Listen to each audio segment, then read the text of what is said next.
Parlem sobre aquestes campanyes amb Eduard Ferran, expert en publicitat. Bon dia. Hola, bon dia, què tal, com esteu?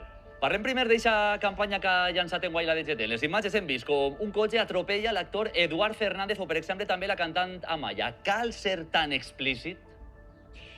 Home, el fet de ser explícit és una tècnica publicitària, sobretot en temes de conscienciació social. Realment és una tècnica creativa d'impacte, en principi és un impacte molt immediat, que no se sap ben bé si té conseqüències a llarg plaç, pels resultats moltes vegades dels accidents que es produeixen. Es pot dir que a llarg plaç no funciona gaire, però sí que és bastant eficaç a curt plaç. Diries que és un bon recurs el d'utilitzar cares famoses? Ajuda a arribar millor el missatge al públic? Aviam, jo crec que hi ha dues coses. Una és utilitzar cares famoses. No sé si hauria de ser famosos com Amaya o Eduard Fernández, que són evidentment grans referents, sinó també algun tipus d'influencer, no? I ja que estem en el món, en aquest món ja digital, en el qual el món de l'influencer és molt important, i Llanos i companyia, per exemple, doncs igual podria tenir un plus més, no perquè aquests no funcionen, sinó que funcionen molt bé. I per una altra banda, també jo crec que una de les coses que funciona millor d'aquesta campanya, que crec que està molt ben produïda, té una factura impecable, és bàsicament que el que fa és dir, escolta, que pot morir algú molt a prop teu i algú a qui tu admires, no? És a dir, aquest punt de què t'hem de donar perquè realment te n'adonis que ho estàs fent malament o que pot haver-hi un perill, qualsevol mínima distracció pot crear un trauma, no? Un drama. Eduard, la veritat que les campanyes de la Direcció General de Trànsit són de les més cares, si no és que la campanya més cara de tot l'Estat. Entenem que és un plat de bon gust per a moltes agències. Dones algunes claus. Què han de tindre aquestes campanyes? Repercussió, notorietat?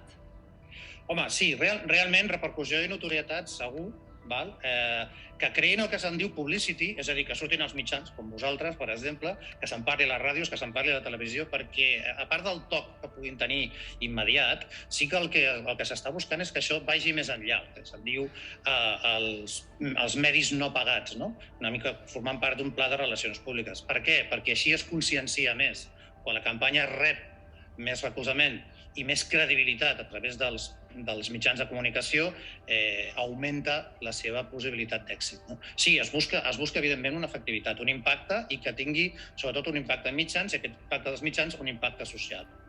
Eduard, si et sembla, veiem altres campanyes, com la de l'any 2018. Recordaran l'eslògan «Prefereixes viure o morir», ho recordem. En un accidente de tráfico, ¿quién prefiere ser? ¿Quién vive o quién muere? Hay quien, esperando lo peor, prefiere estar muerto. Y esto es lo que pasará. Te cubrirán con una manta y te meterán en una bolsa de plástico. Tu cuerpo esperará en la morgue, solo, hasta que lo reclamen. Alguien que ni conoces llamará a tu casa. Tus padres nunca se recuperarán. Nadie está preparado para enterrar a un hijo. Pero eso no lo podrás sentir, porque nunca vivirás esa experiencia. Inevitable que se'ns pose la carn de gallina escoltant estos anuncis. Cal ser tan contundents? Aviam, aquí hi ha molts corrents. Hi ha gent que diu que no, hi ha gent que aboga més per campanyes constants, que calin més i que conscienciïn, i jo soc més de la segona vertent, que sí. Crec que, evidentment, hi ha d'haver una constància en l'educació, per exemple, i en plans concrets dins de l'educació, dins de la societat, no només a les escoles, les empreses, etc. també. Però sí, jo crec que de tant en tant això, aquests insights, aquesta espècie de posar-te al davant coses que igual oblides o aparques, sobretot perquè sempre el parc de conductors es va renovant cada any, amb gent que té 18 anys i es pot treure el carnet i hem d'anar recordant aquest tipus de coses. En publicitat és millor sempre mostrar la realitat, per dura que siga? Tornem a ser-hi, hi ha escoles. Llavors, pel meu punt de vista, sí. I jo crec que estem en un punt que ja la publicitat està molt anclada en la realitat. Clar, estem en un lloc de xarxes socials on tot és immediat, on tot es captura, on tot es roda i es puja a YouTube o on sigui. Llavors sí, jo crec que quan més real siguis, més anclat a la realitat, no fa falta tampoc potser ensenyar un cadàver obert, però sí fer una mica d'aquesta dramatització, crec que sí. Jo crec que aquesta campanya està molt ben aconseguida, sobretot la part de producció també. Eduard Ferran, moltes gràcies per atendre'ns en directe. De res, a vosaltres.